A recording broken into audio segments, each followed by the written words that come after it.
Ну вот, всем привет.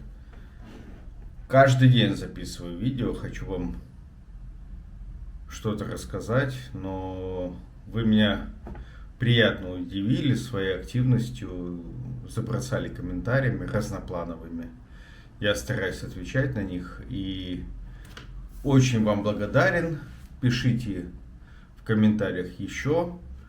Отвечаю на ваш вопрос. То есть буквально нам пишут в редакцию. Да, кстати, поставьте сейчас лайк и подпишитесь, если вы не подписаны. Поставьте колокольчик, все уведомления. И пошлите другу этот ответ, который я буквально даю на ваш комментарий, если он покажется вам интересным. Написали, что я должен рассказать о системе образования в Испании. Безусловно, сделаю это, подготовлюсь, соберу материал, покажу вам ссылки. Пока вводные замечания, пока то, что я вот готов сейчас сказать, потому что хочу вам дать более качественный материал в будущем. Не готов сейчас бежать и вам рассказывать что-то наполовинку. Образование в Европейском Союзе на языке страны, где находится университет, обычно бесплатное.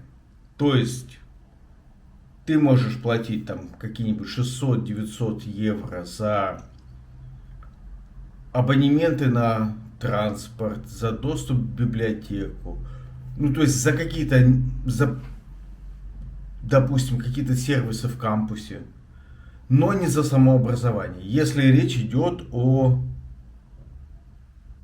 именно обучении на языке той страны, где вы учитесь. Но, к сожалению, в Испании это исключение. То есть правило именно то, что образование бесплатное, но Испания это исключение из правил. Есть некоторые страны в Евросоюзе, где образование даже на национальном языке платное. Как бывшему преподавателю и специалисту в организации образовательного процесса, мне, конечно, это все интересно. Я был несколько раз, значит, я был в нескольких университетах в Барселоне. В пригороде Барселоны находится буквально вот около того городка, где я жил, Сабаделя. Там, по сути, один городок переходит в другой городок, то есть есть Сабадель, есть Барбара де Баес, потом автострада, потом Серданьола де Баес, потом там Сан-Кугарт находится, сюда ближе еще городки пошли, ну, один в другой переходит.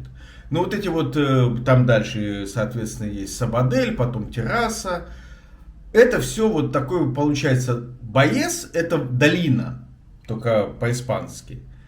И вот в этой долине, за горкой от Барселоны, находится автономный университет Барселоны. Один из ведущих вузов в Испании, ну, наверное, там в первую пятерку входит. Большой университетский городок. У меня где-то есть видео, как я там хожу пешком и снимаю, как прямо на окраине этого университетского городка есть поселение бомжей. Ну, не суть. Первое. Туда идет отдельный поезд. Вдумайтесь. От станции, господи, Сан-Андрео идет отдельный поезд в университет. И это я имею в виду со стороны Барселоны. Но из Сабаделя тоже есть отдельный поезд. Именно в университет. Ходят отдельные автобусы. Городок никак не огорожен. То есть я туда пешком ходил. Я знаю, что туда дойти пешком 14 тысяч шагов. Несколько раз туда приходил, как прогулка. Большой, ну, это отдельный город. Понятно, что вокруг этого автономного университета находится еще много всяких хай-теков в соседних городках, всяких компаний, биотехнологические, айтишные компании. Никак не огороженный город университетский, много корпусов.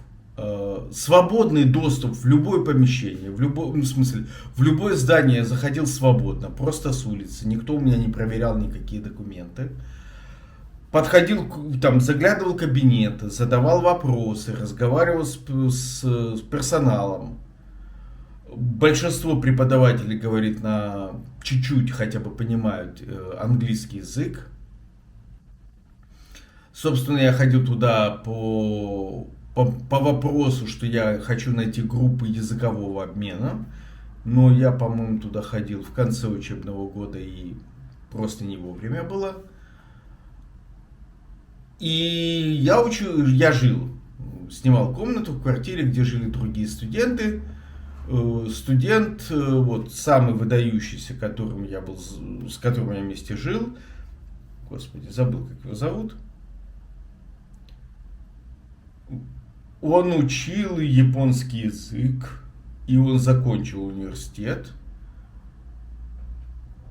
занял какое-то призовое место на Олимпиаде, получил диплом, приглашение от правительства Каталонии работать на них. Хотя он сам не каталонец. Он житель Галисии, по-моему. То есть противоположный конец Испании со стороны Атлантического океана. Но вот правительство Каталонии, поскольку он очень хорошо владеет японским языком, предложило ему работать в Японии. Правительство Каталонии открывает свои посольства, или торговые представительства, если правильно говорить, в разных странах. Ну вот ему предложили работать в Токио сразу после университета. Он мне показывал свое выступление, там что-то на японском, все аплодировали. Я почти не знаю вообще, там пару слов знаю по-японски. Ну вот он занимался по ночам, ходил после обеда по ночам, потому что он разговаривал с кем-то в Японии. Казалось бы, где Испания, а где Япония. Тем не менее. И он платил 900 евро. То есть я так понимаю, что это вот как раз за обучение там всего ничего из этой суммы, а в основном это какие-то там проездные, какие-то там ништяки, которые 900 евро в год ему дает университет за то, чтобы он, там, учебные пособия, наверное, что-то такое. Но образование в Испании не бесплатное. Дальше. В этом помещении же, в этой же квартире жил китаец. Классный парень, говорит более-менее неплохо по-английски. Да, вот забыл сказать. Бруно его звали. С Бруно мы разговаривали, который галисиец. С Бруно мы разговаривали на английском. То есть он такой стеснительный парень, но очень хорошо говорил по-английски. Он, кстати, мне помог сильно, когда у меня вот камень из почки вышел. То есть он первый позвонил в скорую помощь, объяснил, в чем дело. Появилась женщина какая-то, видимо, из КУАПа ближайшего. То есть КУАП — это такая поликлиника, но там есть еще маленькое отделение скорой помощи, но не госпиталь. И вот эта женщина появилась, сделала мне какой-то укол, сказала, если боль не пройдет, типа звоните еще раз в скорую. Ну, боль не прошла, я звонил 6 часов потом. Вот. То есть Бруно владел английским на очень приличном уровне, японский просто прекрасно, призовые места. И, видимо, он еще владел каталанским, раз каталонское правительство ему предложило работу, значит, он мог с ними коммуницировать на каталанском языке. Ну, человек 4 языка знает, минимум. Китаец учился на химфаке, я его спросила, почему здесь. Он говорит, ну, типа, дешевая жизнь. В Испании дешевле, чем в других частях Европы. Простой для изучения испанский язык. По сравнению с тем же португальским или французским, ну, с тем же итальянским. Про немецкий не говорим. И он ходил на занятия на испанском языке. Платил он мне, говорит, 3000 евро в год.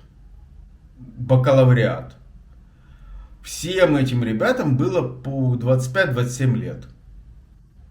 То есть здесь идут учиться позже, чем в России.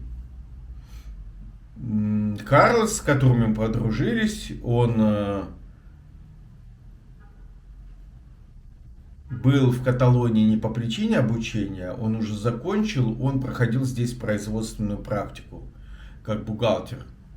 Ну, экономист скорее, даже не бухгалтер, а экономист. Вот. Он проходил производственную практику полгода. По-моему, магистратура у него была. Честно говоря, не помню, сколько он платил. Может быть, не спрашивал, потому что это производственная практика. И он тоже говорил хорошо по-английски. То есть, смотрите, вот случайный выбор, все трое говорили по-английски. И нигериец, который жил в квартире, тоже говорил по-английски. Из Нигерии. Он еще по-арабски говорил и на своем языке, которым нигериец тоже где-то там учился, но я так и не понял где. То у него, по-моему, были какие-то предварительные курсы, то есть он перед поступлением в университет проходил какие-то предварительные курсы. Сколько он платил, тоже не помню. Может, не спрашивал. То есть, по сути, вот эти все студенты, 4 из которых я наблюдал, 900, 3000 для китайца. И как-то я ехал в поезде, понял, что это студенты, спросил, сколько они платят. Они сказали, что платят 6000. Но, как мне объяснил Бруно, 6000 платят самые тупые за то, чтобы просто куда-нибудь поступить в коммерческий вуз. Конкуренция между вузами в Испании дичайшая, просто дичайшая. То есть проводятся ярмарки. Я сделал репортаж о такой ярмарке в Барселоне на площади Испании. Вузы со всей страны съезжаются. Забитый, я был в кампусах, соответственно, автономного университета Барселоны. Целый ряд кварталов, то есть просто огромная территория отведена на северо-западе, на западе скорее, Барселоны, под университет Барселоны. У него вообще есть помещение во всем городе, то есть и в центре, на площади, господи, забыл, как она называется. В общем, недалеко от площади Каталонии другая площадь, там есть университет Барселоны, один из факультетов, и они разбросаны по всему городу. И в Побленоу есть, и в центре, и на западе, прям там университет права, университет экономики, все подряд, какие-то медицинские факультеты, оговорился. То есть университет Барселоны огромен. Плюс достаточно дорогой университет Помпео и Фабре в Побленоу, основное здание. Тоже в десятке лучших вузов Испании. Есть еще политехнический университет недалеко от площади Каталонии. В общем, вузов, как я понял, только в Каталонии 12 вузов в разных городах. То есть это не только Барселона, это и в Ейге, и университет Жироны, и даже какой-то вот город, вернее, есть далекий от Барселоны город ведьм Вик, и там тоже есть университет. Я считаю, что, наверное, после Мадрида Каталония лидирующее место в Испании по количеству вузов. И можно найти вуз по вашему кошельку. Знаете испанский язык на уровне B2 и можете найти вуз по своему кошельку. Сколько вам, так сказать, насколько хватит денег.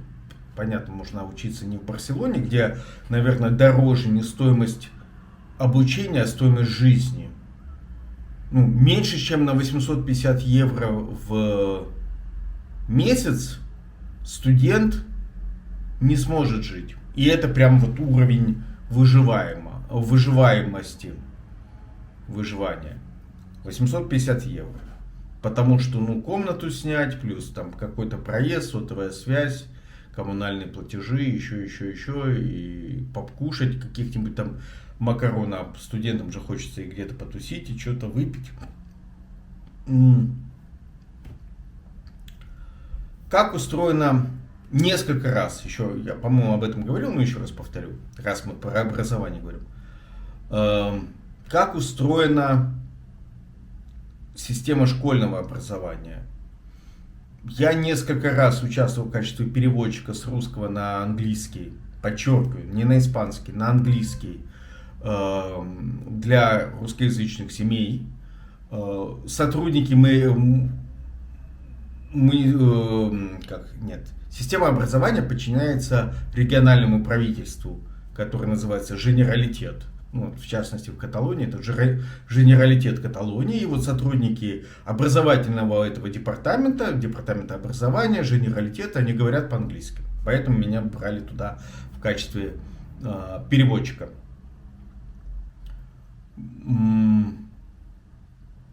Есть 3 вида школ. Муниципальные школы, есть школы кооперативные, то есть полубесплатные. Платить нужно что-то там в районе 100 евро в месяц, но нужно внести 1000 евро какого-то типа залога. И есть полностью частные школы. В муниципальных, то есть публичных, общественных школах, если правильно их называть, образование бесплатное. В школу может пойти ребенок, не имеющий гражданства и вообще не имеющий никакого статуса в Испании. Школьником может стать любой ребенок на территории Испании. Даже по туристическому паспорту, даже с Шенгеном, даже беженец без паспорта. В школу берут всех. Вот это я вам гарантирую. Потому что я сам устроил в школу 15-летнюю девочку, которая была в Испании по Шенгену. Ей дали место в муниципальной школе в Барселоне и даже предложили ей талоны на еду и выдали бесплатный ноутбук. Гарантированный личный опыт. Не мой ребенок, это знакомый. Ну, правда, это район мигрантский, но, тем не менее, видите, даже в мигрантском районе нашли такое свободное место, где ребенок мог учиться. В середине года, я говорю про январь 23 года. То есть ребенок оказался в Испании в конце 22 года и в середине 23 года, в середине года ребенка взяли в школу. Значит, школа бывает какая? Школа бывает младшая, по-моему, до 12 лет, 6 до 12 лет. Потом средняя школа, по-моему, до 16 лет, с 12 до 16. И старшая школа, то есть последние 2 года. Но вот после средней школы, то есть после 16 лет, можно отказаться идти в старшую школу. И можно пойти в, ну, то, что по-русски называется техникум или училище, то есть пойти в профессиональное образование, потом закончить это профессиональное образование, получить какую-то профессию и потом поступать в университет. И, как я понимаю, не обязательно по этой профессии. Вообще, отношение в школе к детям мигрантов меня тут поражает. То есть вот испанцы прям заинтересованы в детях, потому что они прекрасно понимают, что ребенок адаптируется к жизни, выучит язык намного быстрее. Да, по поводу языка. Очень важное замечание. В Испании 4 государственных языка. Кастильяно, который испанский язык, эспаньол. В Испании он называется кастильяно, кастильский. Каталан, это каталонский язык. Сейчас я живу в валенсианском сообществе. Диалект каталанского, не кидайте в меня помидорами гнилыми, валенсиана. Ну, то есть это вот один из диалектов каталанского языка. Кстати, на каталанском говорят вплоть до Марселя. То есть юго-восток Франции тоже говорит на каталанском языке. Поэтому, кстати говоря, итальянцы легко понимают каталанцев, потому что для них это похоже на их язык. Северные итальянцы. Я видел, как Миланец говорил с каталанцем без переводчика. Значит, в Каталонии, в Валенсии, в этих двух сообществах, то есть в двух регионах, говорят на диалекте каталанского. Каталана, валенсиана. И это обязательно. Образование в школе ведется на этих языках, на этих национальных местных языках. Уроки испанского, то есть кастильяно, в Каталонии, я хорошо знаю, как в Каталонии учат, уроки испанского языка в Каталонии как уроки иностранного. То есть основное обучение идет на каталана, на каталонском языке. Он сложнее, чем испанский. Что-то среднее между испанским и французским языком. То есть более сложная грамматика, некоторые другие слова. Но я полагаю, что ребенку в процессе учебного, в течение учебного процесса выучить каталан нет проблем. Потому что мозг гибкий, собственно, они его учат как русский язык. И выучить нет никаких проблем. Испанский, конечно, ребенок выучит, потому что на нем разговаривают вне школы, все вокруг. Хочешь не хочешь, собаки выучат испанский язык. Так, английский преподает в школе по общему отзыву плохо здесь. Английским надо заниматься отдельно в Испании, его плохо преподают. На севере Испании лучше знают французский, потому что Франция рядом, много туристов. Можно, я так понимаю, выбрать и французский язык в качестве иностранного, но большинство выбирает английский по понятным причинам. В других регионах, например, в стране басков, насколько я слышал, не заставляют учить в школе баскский язык. Он один из самых сложных в Европе, вообще один из самых сложных языков в мире. Уникальный язык. Ну, видимо, потому что его очень сложно выучить не носителю. В школе, я как слышал, преподают на испанском языке, баскский язык факультатив. В Галисии, соответственно, свой язык. И насчет, как там в школе учат, не знаю. Ну, полагаю, что могут и на галисийском языке. Я так понимаю, что это диалект португальского, галисийский язык. Или что-то среднее между испанским и португальским. Вот, что получается у нас: кастильяно, каталан, эуреско, то есть баскский язык, и галисийский. 4 языка в Испании. В остальной Испании преподают на испанском языке. То есть в Мадриде на испанском языке, где-то там на юге, в Мурсии, в Малаге на испанском языке.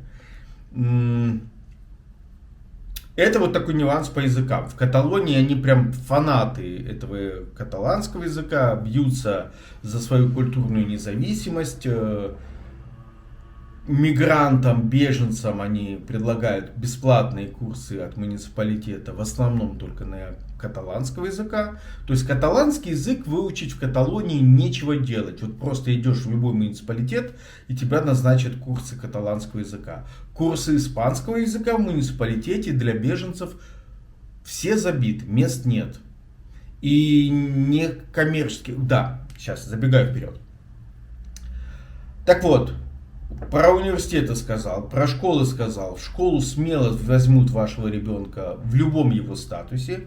Также в любом статусе ребенка возьмут в поликлинику.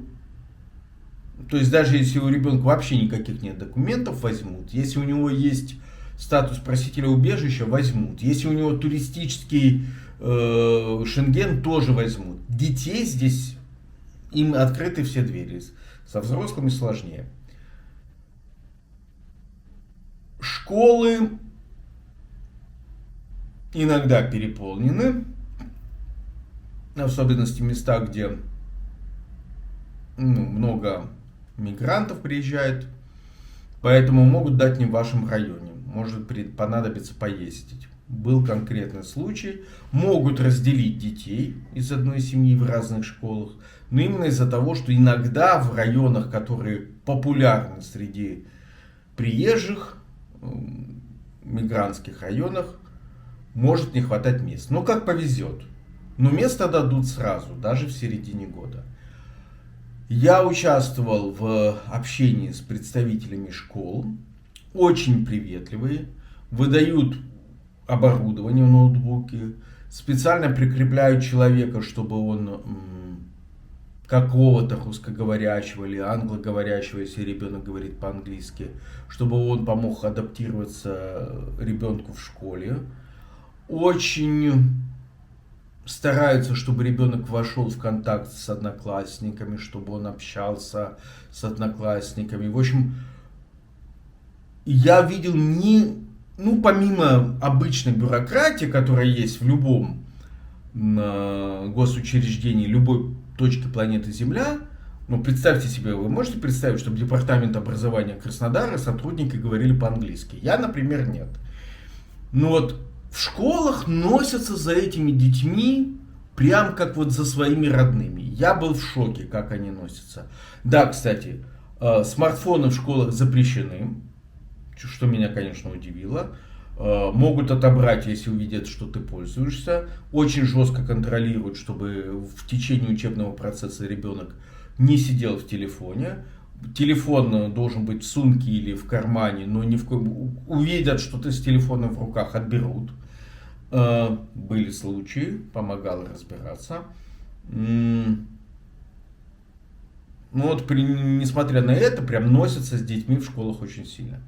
Это что касается, про детские садики ничего не могу сказать, не было опыта вообще, даже соврать не могу, ничего не знаю. Что касается дальнейшего образования, я записался здесь на новом месте в школу для взрослых, они есть практически в каждом муниципалитете, вечерняя школа, вечернее время, записался на курсы испанского, но группа еще не сформировалась. И там, я знаю, будут много иностранок. По крайней мере, с одной я познакомился явно. То ли шведка, то ли англичанка. Нет, скорее не носительница языка. Шведка или там, может быть, датчанка.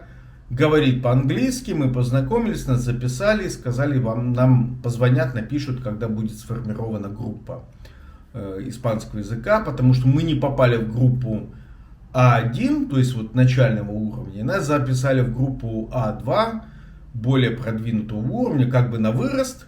Сказали, раз вы чуть-чуть понимаете по-испански, будете в более продвинутой группе. И есть курсы от НКО, курсы испанского языка, курсы каталанского языка, или здесь конкретно валенсианского языка. И там тоже группы начальные забиты, поэтому меня ругают, что я мало говорю по-испански в более продвинутой группе. То есть попасть в более продвинутую группу легче, там меньше людей. Я так понимаю, что все ходят в начальную группу, а потом как-то забивают, когда начинают чуточку говорить, и не ходят. И уж в более продвинутых группах есть места. То есть в группе А2 легче найти места. НКО в Барселоне, НКО, которые бы готовы были учить испанскому языку, порядка 15-16. У меня где-то был список, я его, по-моему, выкладывал в телеграм-канале Russostocks. Можете посмотреть, 12 или 15 разных НКО. Там тоже сложно найти свободное место, но можно. Даже в Барселоне. Кстати, в плане образования для взрослых, чем больше город, тем больше возможностей. В маленьком городке, как этот, сложнее. Потому что меньше НКО просто присутствует. Но я посмотрю, может быть, я буду куда-то в соседний город ездить. Надо просто найти куда. То есть профессиональное образование для взрослых. Какие-то там НКОшные, то есть некоммерческие организации, есть платные школы. В общем, я могу резюмируя, чтобы долго не продолжать, при желании чему-то научиться, можно найти место, куда пойти и учиться. Бесплатно, условно бесплатно, то есть заплатить, как я заплатил, 30 евро за учебник. Но можно найти место чтобы найти, где повысить свой образовательный уровень. Критически важно, конечно, знание испанского языка. Местные языки не столь важны, если вы не пойдете на государственную службу, знать каталанский или валенсианский или какой-нибудь там галисийский вам не обязательно. Только госслужащий обязан знать местный государственный язык, помимо испанского. Но в принципе любой может повышать свой уровень в любом возрасте. То есть абсолютно все равно, сколько тебе лет, ты можешь пойти в любом возрасте. Вот эта вот маленькая женщина из Северной Европы, ну как минимум ей лет 60 внешне. Тем не менее, я правда забываю, что мне 50. То есть не настолько она меня старше. Ну вот. То есть почти в любом возрасте можешь ходить, можешь учиться. Вот так вот. Так, это я сказал. Есть дистанционное образование, есть так называемые открытые университеты. Я знаю, что такое есть точно в Каталонии, в Жироне, по-моему. Можно там учиться, можно учиться в другой, любой части Европы. И, насколько я понимаю, стоимость обучения в Европейском Союзе, если ты, подчеркиваю, резидент Европейского Союза, то есть ты можешь быть не гражданином, но тебе достаточно быть резидентом официально, то есть вид на жительство иметь в Европейском Союзе, и тебе будут делать, и обучение будет в Европе дешевле, чем не резиденту. И там тоже бывает куча исключений, то есть граждане каких-то стран, там большой список, получают тоже дополнительные скидки. К сожалению, по-моему, Россия ни в какой из этих списков не входит. И поэтому я смотрел, когда был в Бельгии, я смотрел по бельгийским университетам. Обучение в Бельгии тоже. В Бельгии 3 государственных языка, поэтому обучение там идет на французском в южной части Бельгии, части Брюсселя, на фламандском, то есть диалекте голландского языка в северной части Бельгии, где-то там ближе в районе Льежа бывает на немецком. И есть курсы, вернее, направления, где учат на английском языке. Английский всегда дороже. В Нидерландах тоже на английском можно найти. Но если составлять рейтинг именно стран Евросоюза, безусловно, немецкие вузы на первых позициях по доступности образования на немецком языке и качеству образования. Потом французские вузы, понятно, экономики 2 больших, самых крупных. Частично с французскими вузами там вперемешку стоят вузы из Нидерландов. Нидерланды прекрасная страна, но очень дорогая по сравнению даже с Францией. Ну и Франция тоже разная бывает, все-таки огромная страна. Вот. Понятно, что Париж дорогой город, а где-нибудь там Монпелье будет подешевле. Или там в Тулузе, огромный город на юге, или в Бордо, прекрасный город на побережье. То есть по кошельку можно найти. Германия, Франция. Понятно, во Франции больше курсов, больше всего именно на французском языке, но и на английском можно найти. В Нидерландах практически любой вуз дает образование на английском языке. Да и страна вся там из 11 миллионов, почти каждый говорит на английском. Очень комфортно в этом плане, но дорого. Ну, наверное, я после Италию поставлю. Все-таки третья экономика, древнейшие традиции обучения, прекрасные университеты Болоньи, Генуи, Милана, Рима. Язык более-менее простой, но все-таки не немецкий вуз. И, честно говоря, не знаю, надо там платить, не надо платить. Вот. В Германии я знаю, что почти бесплатно. Я, кстати говоря, отвечая, вот, сейчас я закончу с рейтингом и сделаю ответы, да. Да, кстати, подпишитесь, поставьте лайк, напишите именно конкретно, что вам интересно еще узнать. Студенческая виза, кстати, я очень поверхностно вам закину. Студенческую визу, по крайней мере, в 2023 году можно было оформить из России в Испанию. Подтверждаете знание языка уровня B2 через экзамен в институте Сервантеса. Подтвердили знание испанского B2 и выше. Сдали документы, заплатили вступительный взнос, как то, не знаю как, через казахскую или киргизскую карточку. И вперед получаете учебную визу. Испанцы хотят студентов. Вузы, конечно, там атмосфера своеобразная, но очень свободная. То есть никто вас не заставляет во что-то там верить, никаких там разговоров о главном нет. Конечно, в этих вузах своеобразная атмосфера, но я сейчас не о критике. Вот. Я знаю точно и гарантированно, что у очень многих российских вузов были и остаются программы сотрудничества с испанскими вузами. Это 100%.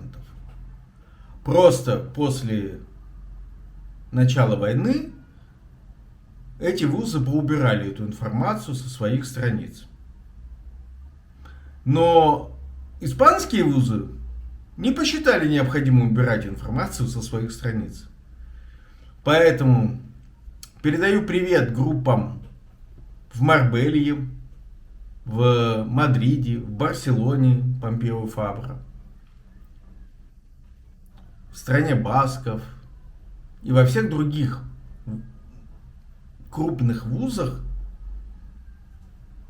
и даже не очень крупных, есть группы, которые целенаправленно формируются из россиян. Подумайте, посмотрите отзывы университетов в Испании, которые вам нравятся, и у них на страницах, особенно в архиве, есть информация, с каким вузами они сотрудничают. С московскими вузами очень много. Да, кстати, совсем забыл. Есть еще частные вузы, те, которые вообще не имеют никакого отношения к государству и открыты частными лицами. Такие, как минимум, есть в Барселоне, но я думаю, и в других местах. И эти частные вузы участвуют в программах так называемого двойного или тройного диплома с российскими вузами. В общем, я думаю, не ошибусь, если скажу, что любой московский и питерский вуз имеет партнерскую программу с испанским вузом или с другими европейскими вузами. По крайней мере, то, что я видел, 20 испанских вузов точно партнерствуют с российскими вузами, если не больше. Возможно, и больше. Я, наверное, сделаю отдельный обзор и повешу его на Патреоне своем, где подписчикам будет удобно посмотреть, ознакомиться конкретно с этой информацией. Какой российский вуз сотрудничает с каким испанским вузом. Ну, там не только про Испанию будет, там и про Европу, про все европейские. Я немножко раскопал эту тему, эта информация у меня есть, свежая. Так что, если вы хотите попасть, допустим, как-то более сложным путем в испанский вуз, вы можете поступить в московский вуз, в питерский вуз. Я знаю, что Белгородский, Нижегородский, Новосибирск сотрудничают тоже с испанскими вузами. Ну, это вот в Патреоне будет висеть. Можете посмотреть. Я подготовлю отдельно, вывешу списки. И можно приехать учиться в любую европейскую страну, будучи студентом российского вуза по студенческому обмену. Сейчас просто российские вузы эти программы не афишируют, но, насколько помню, информация есть по 2023 году, то есть эти программы по-прежнему действуют, просто без особого шума. Вот как это все работает. То есть можно как-то на год уехать типа на стажировку, учиться, а можно на 2, учиться в испанский вуз или другой европейский, а можно напрямую поступить. И визы студенческие именно вот вузами выдаются достаточно быстро. Ну, в смысле, для вузов. Визы, конечно, выдаются МИДом Испании, но для вузов они выдаются достаточно быстро. Ну, вот так вот. Так что, если вы семья с детьми, смело приезжайте в Испанию, дети будут учиться практически сразу. Если вы студент или будущий студент, ищите любой вуз, который вам нравится и подходит по деньгам. И тоже поступайте, студенческую визу вам сделают. Главное знать язык той страны, куда вы хотите ехать. И, естественно, образование в Европе, ну, оно имеет какой-то value, да, то есть имеет какую-то стоимость. По сравнению с российским образованием, так уж точно. Все, всем пока, ставьте лайки, подписка, репост. Ну и пишите ваши комментарии, видите, я вам уже начал отвечать даже в видеоформате.